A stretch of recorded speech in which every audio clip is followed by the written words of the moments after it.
Yes, kwanza Max ni mchezaji ambaye ana ana sifa nyingi sana anapokuwa kiwanjani. Moja wapo kati ya sifa zake ni kumudu kuweza kucheza nafasi zaidi ya moja uwanjani, lakini pia energy yake ambayo anaitoa timu ikiwa na mpira na timu isipokuwa na mpira. Unaona kabisa ni mchezaji ambaye yuko tayari kuipambania timu kwenye mazingira yoyote. Kwa hiyo kama kocha una mchezaji wa aina hii na uwezo wake unaofahamu, technical ability ya hali ya juu,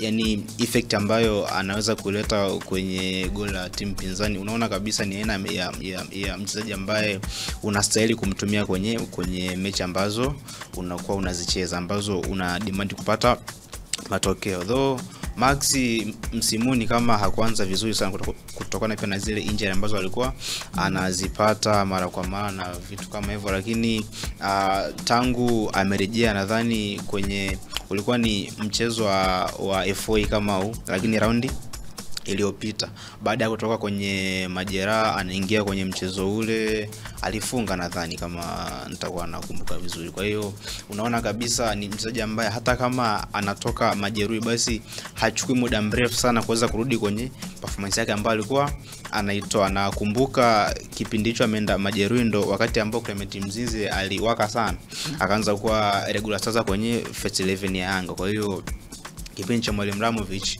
ulikuwa unamkuta Mzize pembeni, Pacome pembeni, katikati ya Azizi juu anamaliza Prince Dube. Na kutokana na performance ya Clement Mzize na Pacome kipindi kile, unaona kabisa ni kama namba ya Max tayari ilikuwa imeshaanza kuwa kwenye matatizo, lakini anapopewa nafasi anaonyesha kwamba bado anastahili kupata ile namba kwenye first team. Kwa hiyo performance ya Max siku zote mimi sijawahi kuwa na shaka nayo, kutokana na mchezaji mwenye uwezo mkubwa wa kuweza kufanya vitu sahihi na vingi vyenye impact kwenye klabu yake anapokuwa uwanjani. Kwa hiyo ni kama sasa anaanza kutuma message upya kwamba namba yake kwenye first 11 anaitaka. Na hivi Max akiwepo nani anakaa nje? Of course inakuwa ni ngumu kwa mwalimu kuweza kuamua, kwa sababu kama kwenye eneo la viungo washambuliaji kuna Pacome Zouzoua, Max Nzengeli, Stephane Aziz Ki, si ndio, Clement Mzize na Clatous Chama. Kwa hiyo